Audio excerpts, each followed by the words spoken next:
Hey, everybody, it's time for the Flagship podcast. Hopefully, you're filling out your NCAA tournament brackets and listening to myself, Chip Brown, columnist, horns247.com, joined as always by our fearless leader, the managing editor of horns247.com, the one and only Taylor Estes.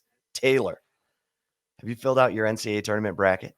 I have not yet, Chip, but any of our listeners that are members at Horns 24/7, make sure you look at the Horns 24/7 pool bracket and enter it there so you can compete against me and Chip. I have yet to fill mine out though, Chip. So I think I'm usually like the last second type of person that fills it out, right before the deadline on Thursday, just so I get all of the information for me to not do a good bracket, like how it usually ends up. Right. So. Overthink it, right? Oh, totally overthink it and then be, like, out in the first round. Yeah, I'm not very good at brackets, and I have no problem admitting that. It's just not my thing. I don't know. I just didn't get the blessing of, the gift of predicting NCAA tournament brackets, so. Well, yeah, get into that Horns 24/7 bracket challenge because if you fill out a men's and a women's bracket, you're eligible for a new Nissan Frontier, right? Yes, that is true. Yeah, it's part of CBS Sports Bracket Games. If you fill out both the men's and the women's, you're automatically entered in for a chance to win a new Frontier. If you don't want to do both, fill out the men's bracket or the women's bracket, and the winner will receive a trip to the Final Four for next year for the respective leagues, whether it's men's or women's that you choose. So a See? lot of options, but there's a lot on the line, and then bragging rights in case our members and listeners decide to destroy all of us because that could happen very easily, I Oh, yeah. think. Oh, yeah. No, there's a lot on the line here. I mean, a trip to Absolutely. the Final Four next year, a Nissan Frontier, bragging rights. I mean, we're less than 2.5 minutes into this flagship podcast, and we've already given you a chance to win trips around the country, to watch incredible basketball, win a new car. I mean, aren't you glad you tuned into the flagship podcast? And we haven't even gotten to our spring football talk. I mean, we're 1 week away from the start of spring football for the Texas Longhorns. We know where the Texas men and women are going in their respective NCAA tournaments. The Texas baseball team is struggling through this rough patch of road games and weird weather at South Carolina, and they're playing a bunch of Tuesday, Wednesday, midweek games. Maybe they should have just been playing one midweek game because now they got injuries to deal with. But Taylor, we got a lot to get to. Yes, we do. I think we got to start with some basketball talk. I think we do. I mean, Yeah.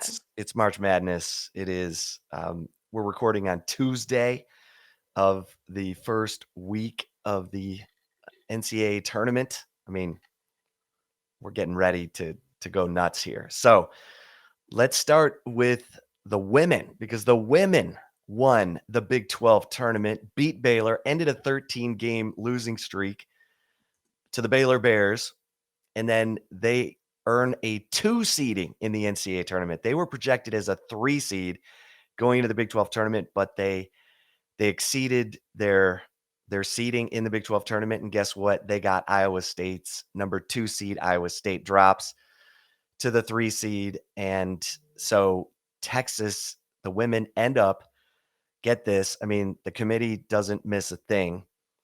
They end up with a possible Sweet 16 matchup with their old friend Kim Mulkey, who left Baylor to take over at LSU, took a losing team at LSU, turned them into a 25-5 team. And that would be incredible because Vic Schaefer ain't scared of Kim Mulkey. In fact, the last time they met in the NCAA tournament, Vic got Kim Mulkey as Vic's Mississippi State team went on to play for the national championship. And then the number 1 seed in the women's region, that Spokane region, is Stanford, Taylor. And Texas went to Stanford. They are the defending national champions. So it's like, but Texas went to Stanford back on November 14th of this year. And Rory Harmon, Big 12 freshman of the year, scored 21 points and led Texas to a 61-56 win over Stanford in Palo Alto. So I like this draw for the Texas women. I like their chances to get back to the Elite Eight, Taylor. Maybe Yeah. more. Well, and I like that the way that they're playing. I mean, this is a fun team to watch, and they're doing the opposite of what Texas men's basketball I think is doing, where they're heating up, especially at the right time of the season, where Texas men's basketball is kind of floundering a little bit. And obviously Vic Schaefer has proven himself as a coach, in regular season play, but also in postseason in the NCAA tournament, as you mentioned when he was at Mississippi State. Brought them to a national championship in the NCAA tournament. So, I like what Vic Schaefer's doing with his women's program, and I think a lot of Texas fans are wanting to see, Chris Beard maybe take on some Vic Schaefer mentality and get this Texas men's team going because. I'm not a huge fan of the men's, draw in the first round of the NCAA tournament facing number 11 seed Virginia Tech, which is an on fire team right now. Yeah, the Texas women have won 13 11 in a row. And you love that because it doesn't get any better than, just coming in on a raging winning streak. And that kind of leads us to what you were just talking about with Virginia Tech, the team. So the Texas men lose a 20-point lead. Taylor, the men were playing so well in the first half of that Big 12 tournament game against TCU. It was back and forth. It was a good battle. Texas got off to a good start. TCU answered. Then Texas, midway through the first half, can't miss. They hit 12 of 13 shots. They hit 6 threes, and they're up 20. They end up leading by 18 at halftime. And then obviously TCU is like, hey, they're going to throw everything they've got at Texas in the second half. They did. And Texas couldn't get on track. They couldn't find their balance. And still this was a one possession game. How many times have we said this on the Flagship podcast with Texas?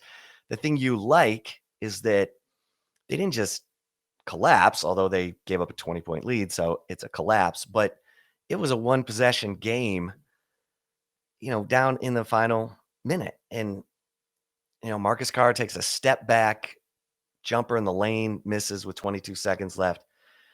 And then TCU hits their free throws down the stretch, ends up winning by 5. And after the game, Chris Beard he kind of eviscerates his team and says, we need players who hate to lose more than they like to win. And he said, I've still got players I'm trying to teach that to. And then he says that he's got a bunch of players who think they know the answer, but really don't. Okay, well, to be having that kind of conversation in a post-game press conference as you're going into the NCAA tournament sounds like a coach who's, kind of tired of his team, kind of tired of whoever the players are who aren't listening to exactly what Chris Beard's been trying to teach him. Because the one thing you can expect from Chris Beard teams that his culture is you're going to be tough-minded. You're going to be the toughest mentally and physically on the court. But this was a first year. We've talked about how they slapped these players together like a boy band, 9 newcomers through the portal and 4 holdovers. You're trying to teach your culture. There's no one who knows your culture. And there are going to be guys who are going to doubt how hard Chris Beard coaches because they haven't been coached that way. Or if they have, they haven't won previously. So, he's having to teach a bunch of guys how to win because even under Shaka Smart, they didn't win. I mean, They won the Big 12 tournament last year, but they didn't win an NCAA tournament game. Right. So and then they get this draw where, Texas was projected as a 5 seed going into the Big 12 tournament. They lose, they drop. And then they get like the most ridiculous 11 seed in the tournament, Virginia Tech, they've won 13 of 15. It's not just that they got hot in the ACC tournament, beat number 2 seeded Notre Dame, number 3 seeded North Carolina, number 1 seeded Duke. They've won 13 of 15. Like, they've figured it out. They're a veteran team. They shoot the three well. They defend well. Did I mention they're a veteran team? They've played together. This is just kind of a nightmare draw. If Chris Beard pulls this one off, Taylor, and he's 4-0 in first round NCAA tournament games as a head coach, if he pulls this one off, it's going to be pretty impressive that he gathered this team in this week since the Big 12 tournament and got their heads right. Yeah, no doubt about it, Chip. I mean, this is when I saw, the draw that Texas got, I was just like, "Oh my gosh." Like that probably couldn't be a worse pick, honestly, for Texas or opponent for Texas, because you're right. If you look at what Virginia Tech has been doing down the stretch, not just in the ACC tournament, I feel like they're a really selfless team.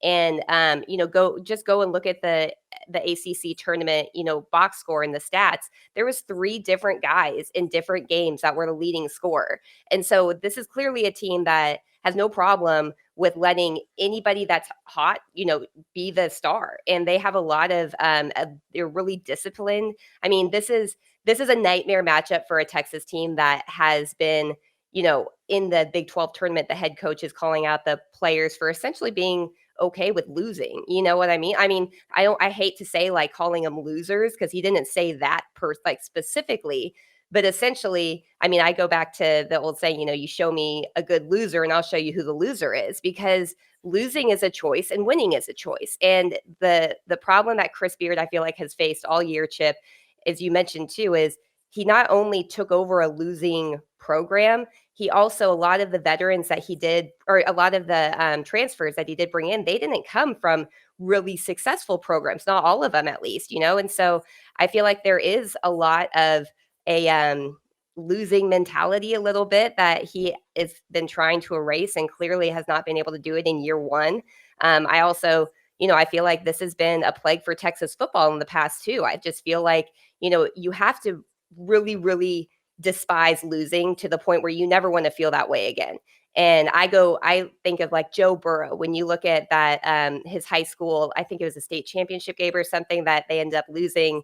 And he was so angry. And you don't see that fire, I feel like, in a lot of these Texas players on this basketball team. And obviously, Chris Beard sees it even more so in the locker room, that they can let that 20-point, lead slide. I mean, Chip, if you look at against TCU here, Texas in the first half was shooting 65% of field goals, 64% from 3-point range. Second half, 23% of field goals and 9% from free 3-point. And it's like, who that actually knows how to win allows that to happen? You know what I mean? And so this is it's a tough task for Chris Beard. We had Travis Branham from 24/7 Sports on our interview podcast, and if you did not listen to that, you absolutely need to go back, because I felt like he really broke it down a lot. I think a lot of people are questioning Chris Beard right now, but I don't necessarily think this is a Chris Beard issue. I think this is a mentality culture issue. And just like Steve Sarkisian kind of learned in year one, that culture doesn't just automatically happen overnight. Clearly, it doesn't even happen, 11 months on the job at this point either. So this is a tricky situation that Chris Beard is in. And I agree with you, if he can somehow pull this off, even if Texas loses in the next round, you got to take that as a huge win, because they're facing a team that has everything going for them right now, when Texas is basically piecing together their team with bubblegum and duct tape entering the NCAA tournament. Yeah, and just an example of what you were talking about with regard to Virginia Tech, they have a guy named Hunter Couture who hit 9 of 11 threes in a win over Florida State on January 29th. Then he sort of lost his mojo from the 3-point line. Like, went 1 of 7, 3 of 10. I mean, he lost his mojo, but his teammates kept telling him, "You're the best shooter in the gym. You're the best shooter in the gym." Against Duke in the ACC championship game, he found his stroke again. He went 7 of 9 from 3-point range.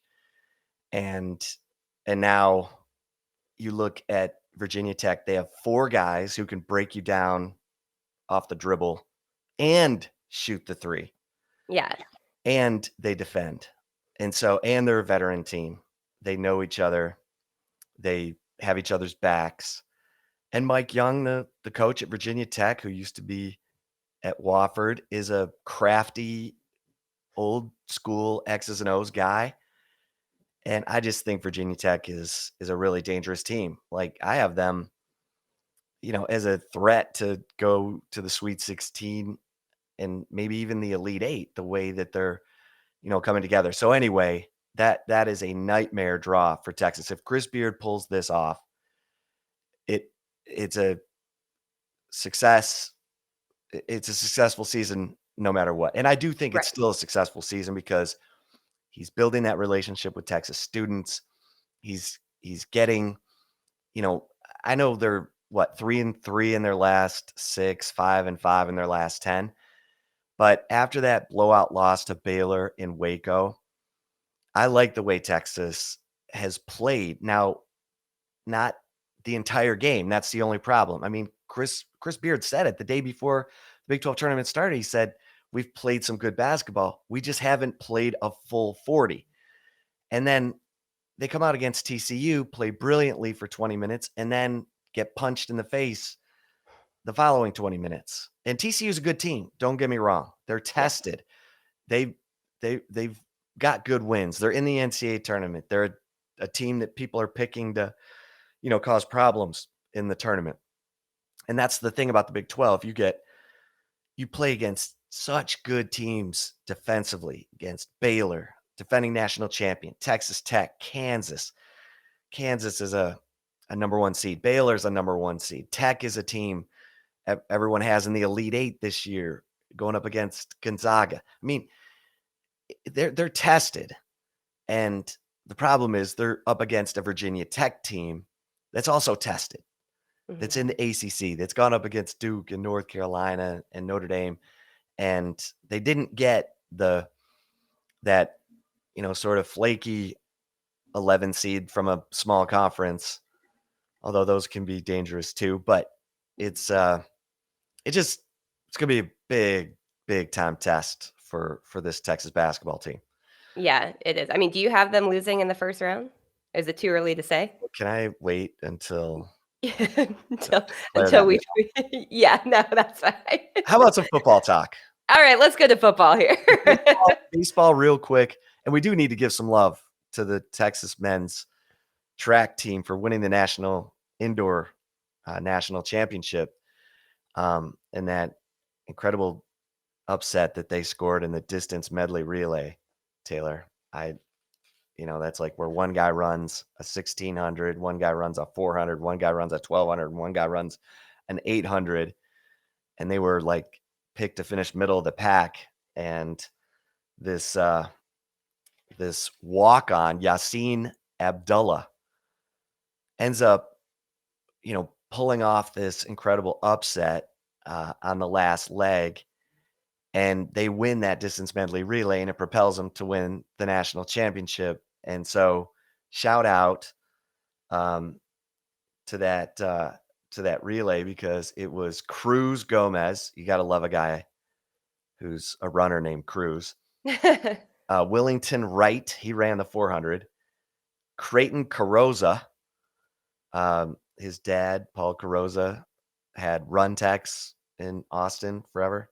And then Yassine Abdullah, who didn't even run track until he was a junior in high school, as I said, was a walk-on. This is how good Edric Florial is, the track coach at Texas, and his staff.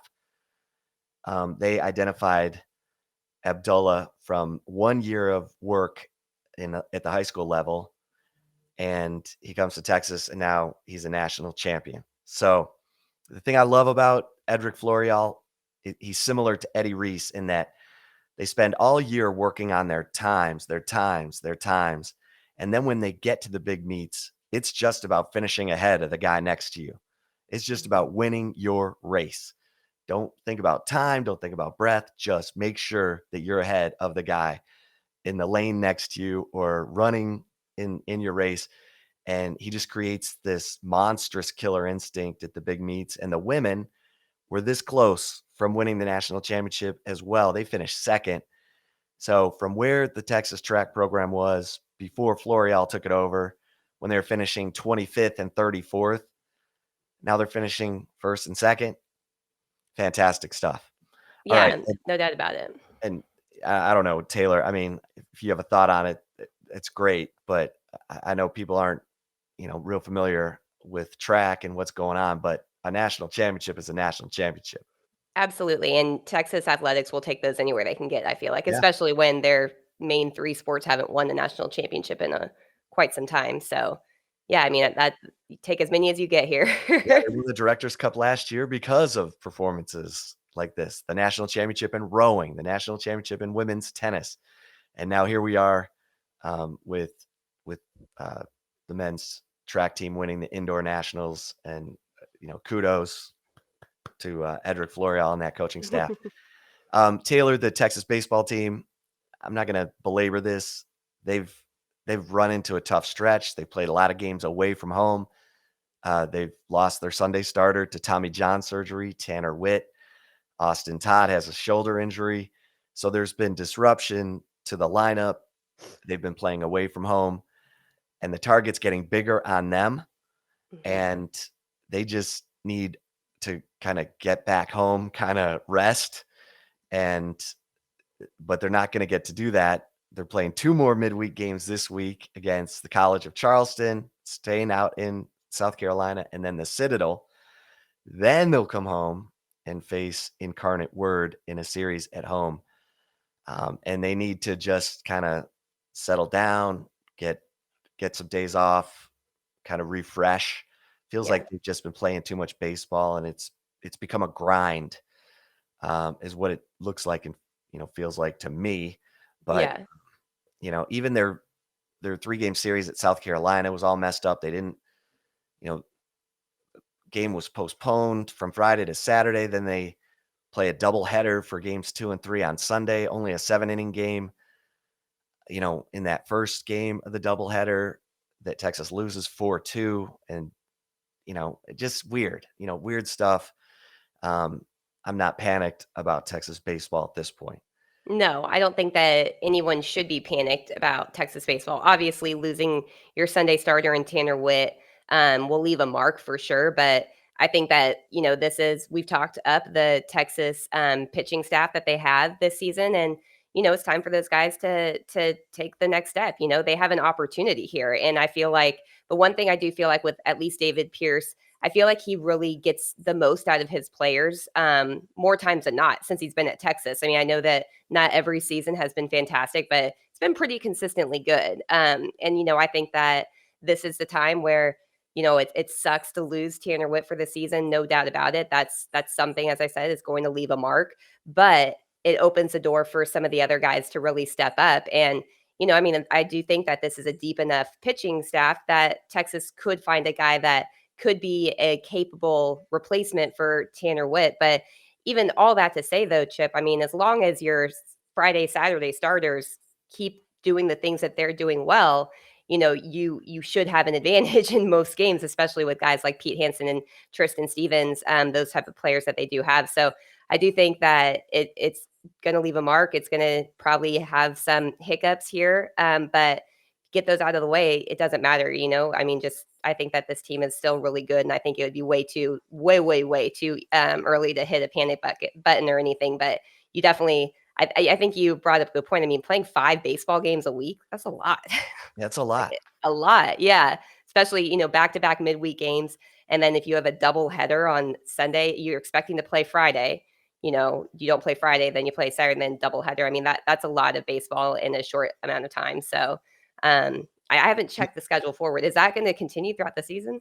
No. That's Yeah, I didn't think Once so. they start Big 12 play, actually, going into Big 12 play. So they'll play Incarnate Word at home, then they'll play one midweek game, and then they go to Lubbock. That's the hard That's right. part, is that they open Big 12 at Texas Tech. Mhm. Here, the 2 teams that are picked to finish 1-2, and they're playing immediately. A lot of times you'll see those teams play last. in May, Mhm. and they're playing in March. So that's the only thing is that they've had to adjust. You can play multiple midweek games if your 3 weekend starters are locked in, happy, and healthy. Then you can throw a Joshua Stewart, who's a freshman, and Andre Duplantier, and get a look at these guys. But when Witt goes down, now you're having to juggle. Everyone's mindset has to change. Suddenly, okay, Andre Duplantier, you've got to be the guy. Joshua Stewart, Oliveras, all of these guys have to ramp it up, and they're Mhm. capable of doing it. I think they will, but how long does this sort of fatigue from this grind last? Can they get it together, settle down, get their mojo back against Incarnate Word, and then head out to Lubbock um, with their new mindset, without Tanner Witt, without Austin Todd, and see where they are. Yeah, yeah, for sure. All right, All right, so Taylor, football? let's get to football. I mean, normally we lead with football, but it's March Madness, so we're look, we're keeping you going. We're bringing you along.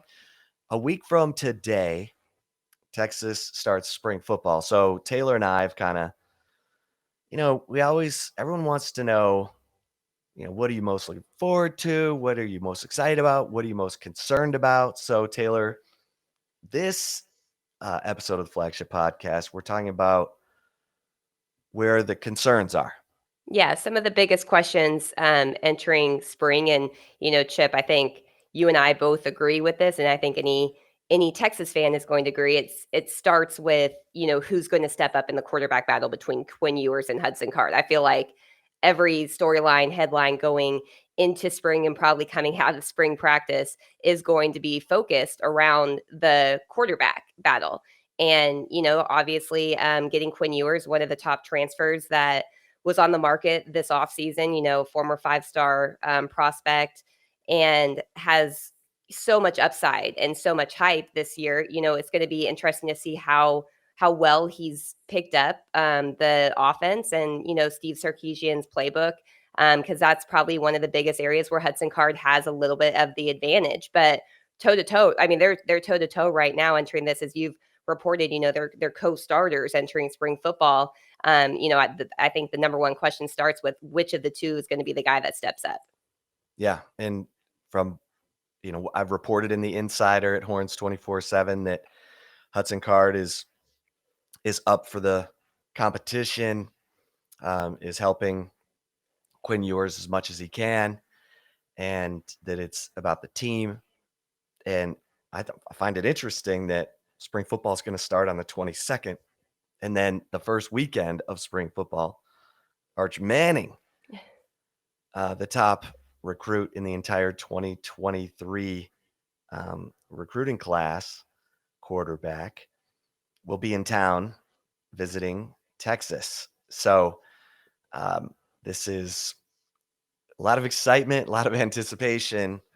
And you're right. I mean, that is the biggest question mark because obviously Texas kind of starting from scratch.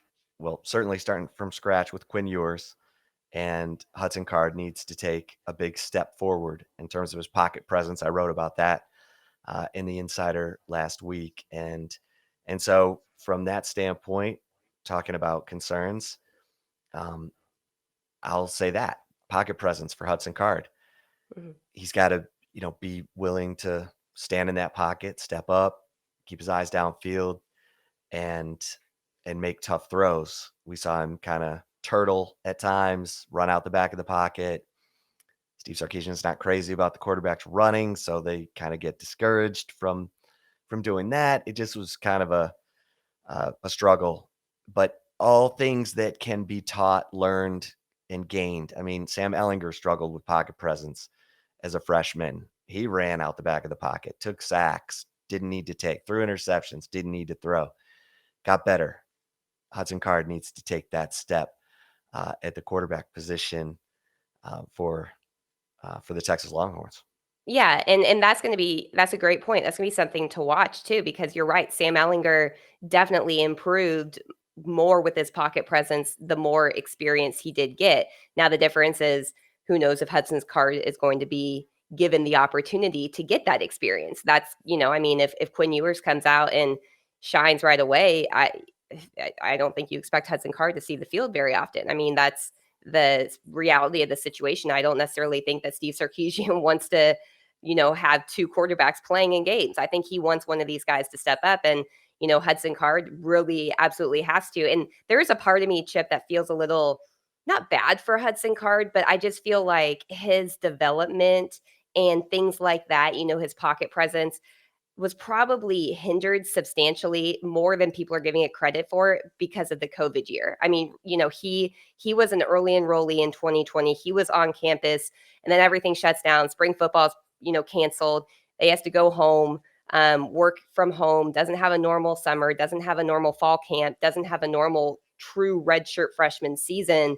And so, even though he was a redshirt freshman, quote unquote, last year, I truly consider him more of a true freshman because he just didn't really get that full year to grasp the college game or anything, and never really, probably didn't practice much at all either. I mean, you have to think about it like it was Sam Ellinger that was on campus, and when Hudson Card was a true freshman, clearly no one was going to take the starting job from Sam Ellinger, and then it was Casey Thompson. Which third string quarterback gets a ton of reps in practice? Like quality reps, not a lot. You know what I mean? It's usually 1 and 2, especially once you get into week 2 of fall camp. I mean, they're not getting anything at that point. So I do feel like Hudson Card probably has been hindered more from a developmental standpoint because of that COVID season. But the time for excuses is gone. With a guy like Quinn Ewers, joining the competition, he's got to really, really take a huge step, I think, if he wants to keep this battle going. Yeah, and that's usually the year that you take that step from your first year to your second year, because you've had time to assess where your mistakes are. You know exactly what you have to work on. You should be developing better rapport with the players around you, your offensive line. You got talented running backs in Bijan Robinson, Roshan Johnson, Jonathan Brooks. You got talented receivers with Xavier Worthy, Jordan Whittington, Isaiah Nayor. They've got stuff they got to prove on the offensive line, tight end. We'll get into that. But Hudson Card, with the year of experience in Steve Sarkisian's offense, should take a big step.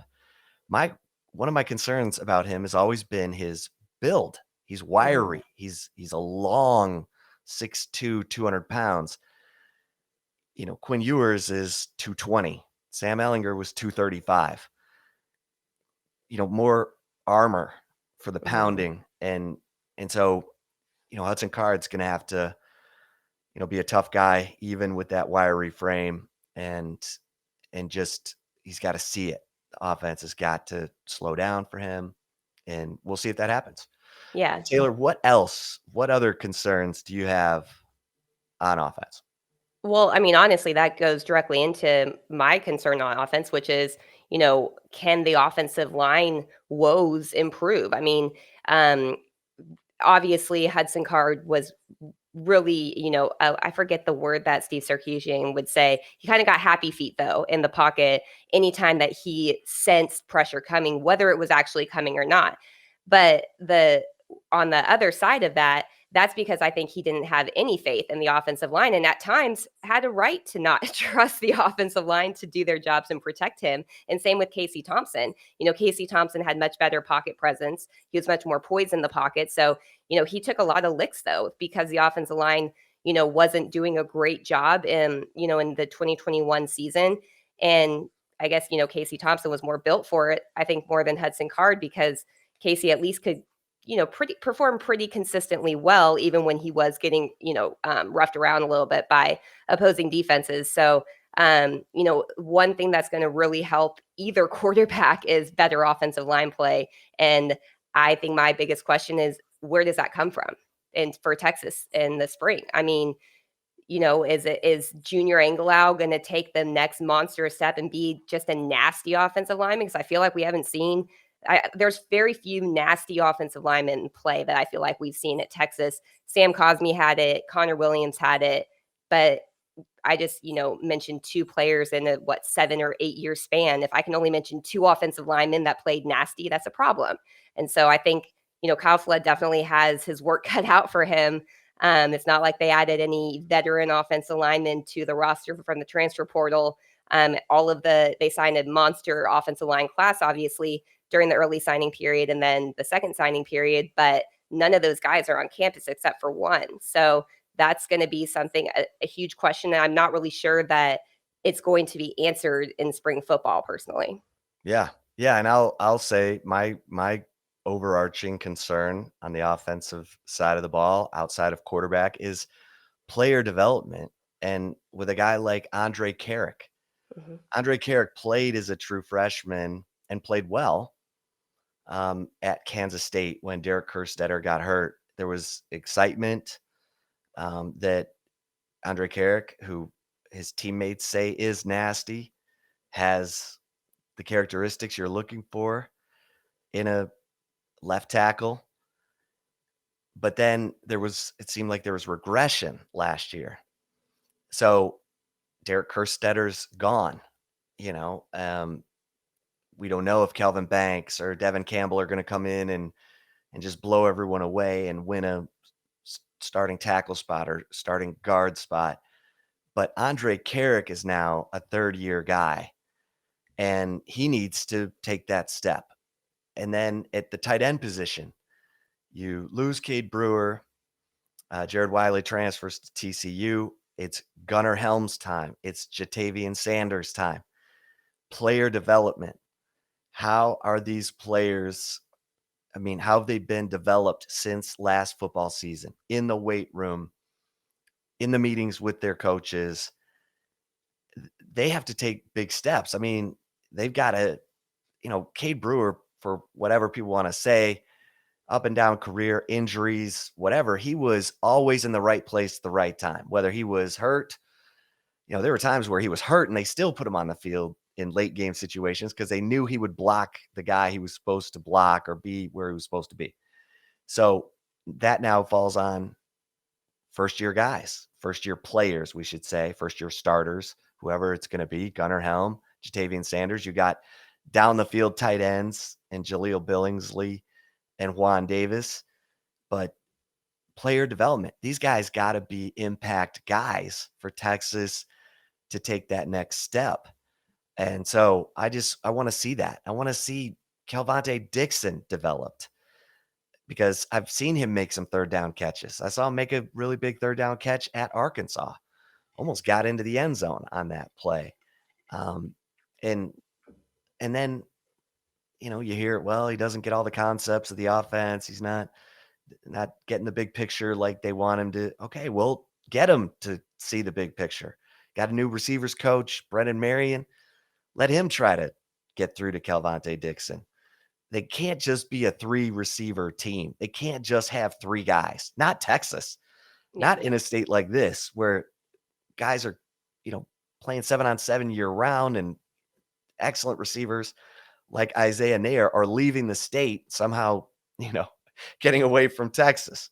Yeah. Now he's back, but I want to see that player development on the offensive side, Taylor. What Yeah, about I go agree. ahead. Well, real quick, I want to say, and this kind of goes back to this is going to be interesting to watch, I think, Chip, too, is it kind of goes back to what Steve Sarkisian said during his February signing day press conference. He was asked about the pillars of building, like a champion. I think it was a championship or of a great development program. That's what it was. The pillars of being a great development program.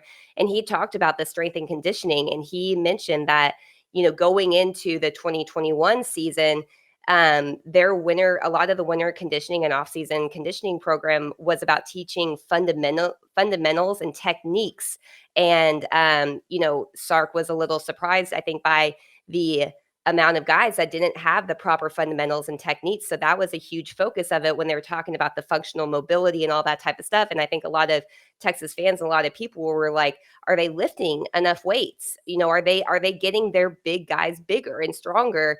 And Sarkisian said, he admitted that they probably weren't lifting enough, but they had to teach the fundamentals and the techniques first before they can move on to, truly weight training and heavier lifting. And so that's been a focus this offseason. So that's a great, mentioning when you mentioned strength and conditioning, that's a great thing too. I mean, Torrey Becton, I think, got a lot of heat last season. Probably now hearing Sark, talk about why they were doing more functional mobility than anything else, and the reason behind it, it made sense why they weren't lifting as heavy. But still, a lot of people were questioning if he was the right guy or if he was a problem, as to a lot of the injuries and the stamina, I think, of the teams down the stretch. So that's going to be huge. And I think you brought up a good point in mentioning the strength training when it comes to the development, because that's where it starts in the off season. Well, on the defensive side of the ball, I'll go first on this one. I want to see the coaching staff on the same page. It didn't look like the front and the back of the defense were always tied together.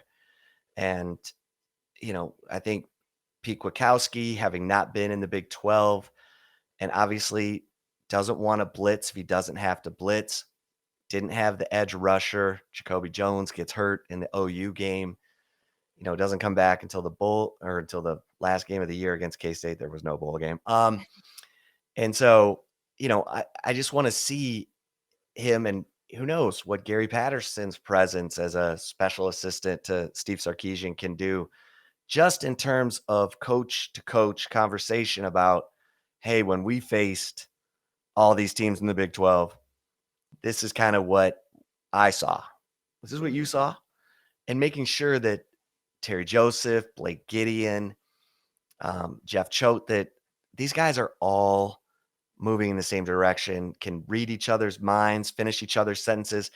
That's where we got to get to, because the talent in the Big 12 offensively was too good last year to not be that way. And Texas got exposed. Played really well at times. Bizarre. Within one game, like Iowa State, defense plays lights out. Texas had the lead at halftime against Iowa State in Ames. Does anyone remember this? I mean, it was 7-3, and then it was 30-7. So the defense played really well at times, not so well at other times. And it just seemed like adjustments, communication was an issue.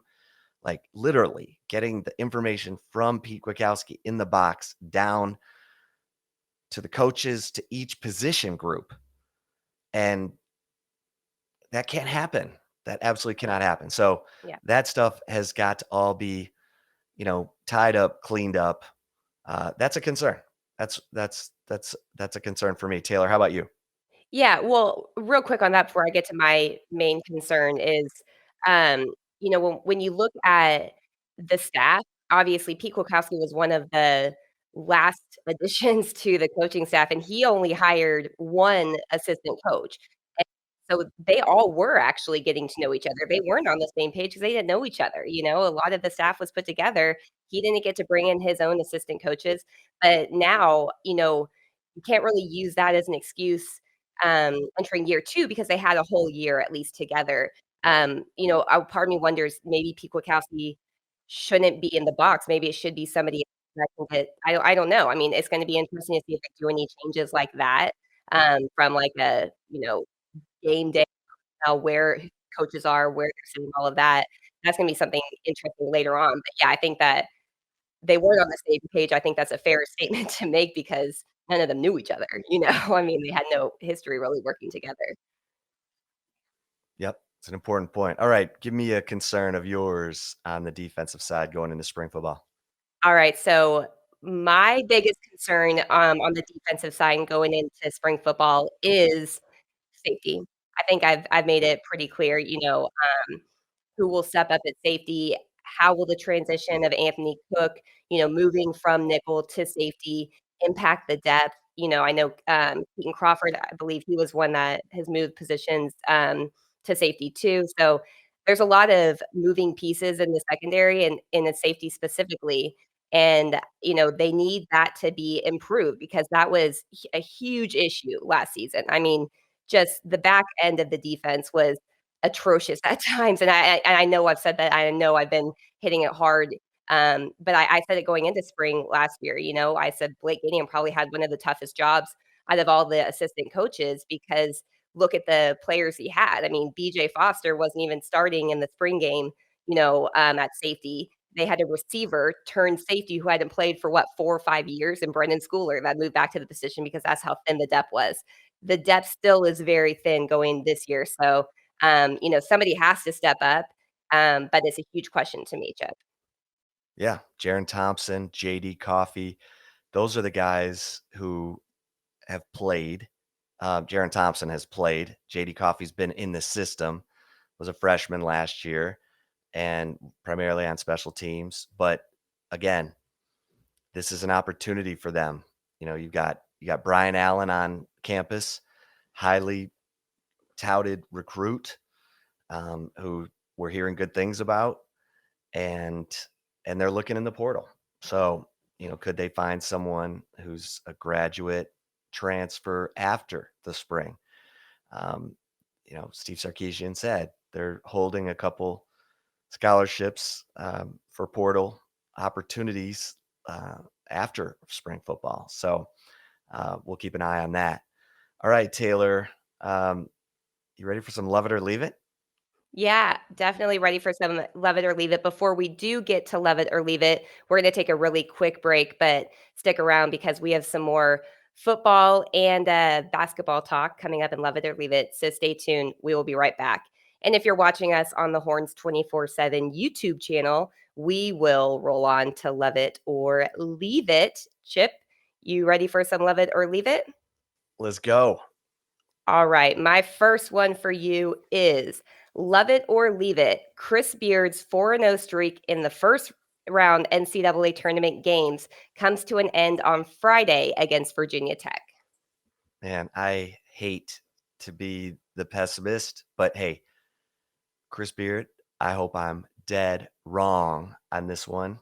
All the fellas, hope I'm dead wrong, but I'm going to have to love this. I do think the 4-0 streak comes to an end on Friday because I think Texas got absolutely screwed on this NCAA tournament draw. I mean, are you kidding me? They're playing a team that's won 13 of 15 that just won the ACC tournament. I mean, they can break you down off the dribble, hit the three. This guy, Couture, who's been miserable from 3-point range, hit 7 of 9 against Duke. So, he's a 40 plus percent 3-point shooter. And he's not even a guy, he's not even the guy you circled first on the scouting report. I mean, this is a tough matchup. So I'm going to love this. I hope I'm dead wrong because Chris Beard has been, we talked about it last week. He's 10-4 in the NCAA tournament. He got hired at Texas because he's 10-4 in the NCAA tournament. And how funny that Texas will be in Milwaukee. And that's where Marquette University is, where Shaka Smart is coaching. And Shaka has Marquette in the NCAA tournament. I don't even want to bring up if Shaka can win a game and Chris Beard doesn't. The irony would be terrible. Anyway, Taylor, love it or leave it? I have to agree with you. I have to love it. So you're not the only one that's going to be the bad guy in this, Chip. Yeah, I hate to say it. I think Chris Beard's a really good coach, and it's not that I think that the coaching is going to be the reason that they are not going to win the game. I think it's just going to be the players aren't getting it done, and it's really hard to give them the benefit of the doubt right now. And that's before we even talk about Virginia Tech. I mean, my goodness, when you mentioned, Hunter Couture, he had 31 points in 31 minutes against number 7 ranked Duke, number 7 in the country ranked Duke in the ACC tournament championship game. And he's just not the only one they have. They have that. I know I'm going to butcher. I think it's Keve Aluma that they Yeah. have. Yeah, Luma. Yeah, I mean, he's I think I don't know what his average is, but it seems like he's averaging close to 20 points a game. And then they Darius have Storm. Maddox hit Yeah, the Darius Matt. with the Yeah. three-pointer that beat Clemson, the buzzer beater that beat Clemson, and then Yeah. Justin Mutz. These Mhm. guys can all shoot the three, break you down, play good For sure. defense. Yeah, I think so. This is just a tough matchup for Texas. It's an unfortunate one for Chris Beard, and so I'm gonna have to love it in that 4-0 streak in the first round of the NCAA tournament is going to come to an end this year. I hope I'm wrong. I'll be happy to eat crow if I am. Right, right, right. Because if Texas can get by Virginia Tech, then they would play Purdue, which is another nightmare matchup for Texas because they have a 7'4" guy. Texas plays small ball. Their center is Texas's center is Christian Bishop, who's 6'7". Like Texas couldn't have got a worse draw.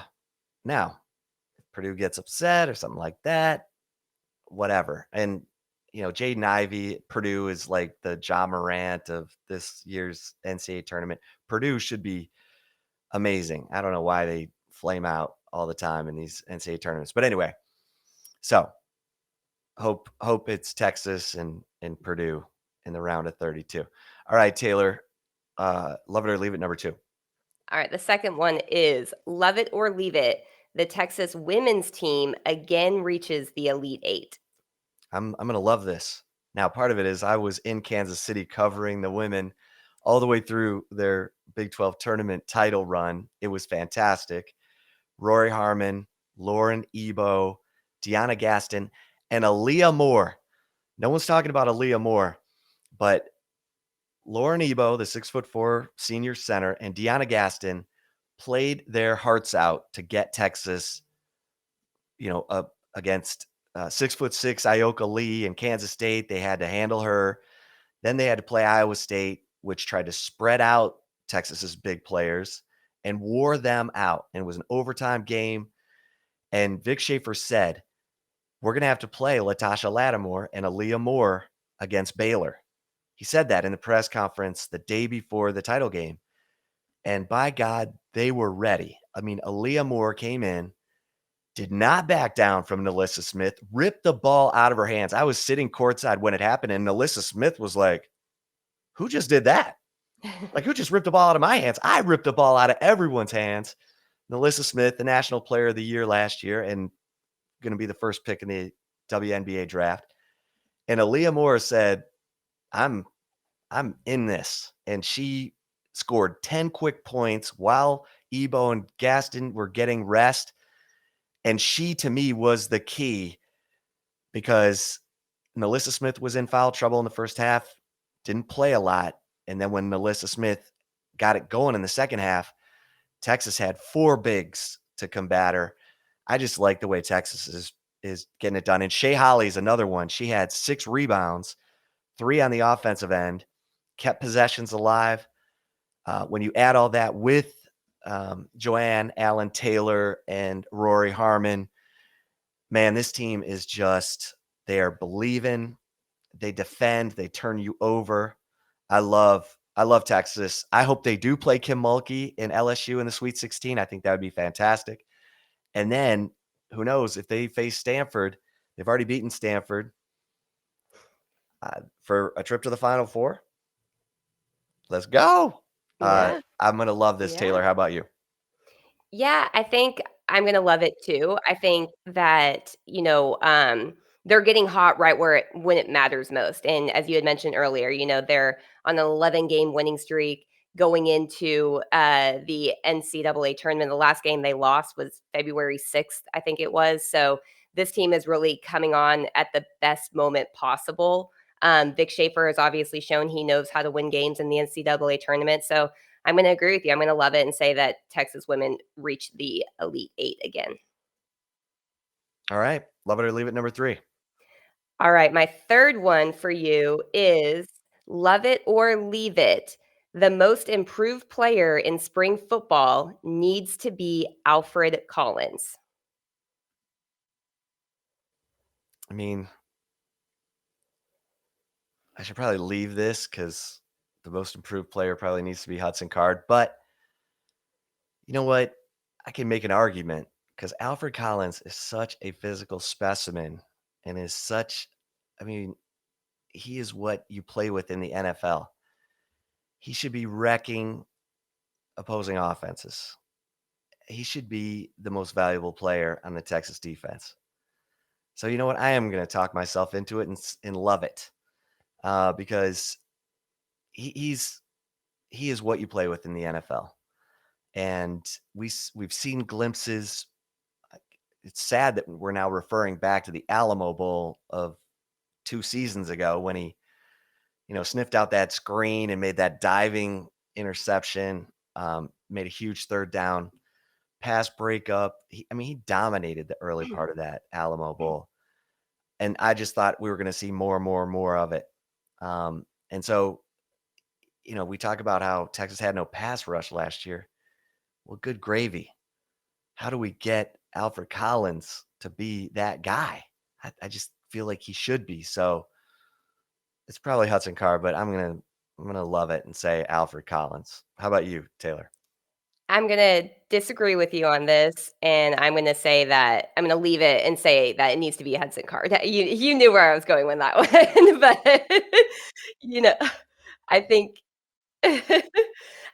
yeah, I just think that right now, the best case scenario for Texas is that the quarterback position is an actual competition and it is a battle. I mean, it's going to make both of these guys better. And I think it's really now or never for Hudson Card a little bit, with a guy like Quinn Ewers that still has 4 years of eligibility left at the college level. He's really got to step up and I think he has to be the most improved player, not just for himself, but for the team and for the position in general. I mean, if the quarterback position could get ironed out at Texas, this could be a really impressive team this season because there's a lot of talent across the board. There really is. A lot of it's unproven and a lot of it's green. And, there's not a ton of veteran experience across the board, but there is a lot of talent. So I think that, it starts with the quarterback. And if Hudson Card, I think he needs to be the most improved player. And that's just going to make, even if he doesn't end up winning the quarterback battle, it's going to make Quinn Ewers better too. So I think the better that competition is, the better it is for the future of Texas football. So I'm going to leave that. All right. All right. There you have it, kids. There you have it. A scintillating episode of the Flagship podcast, if we do say so ourselves. Thanks for listening.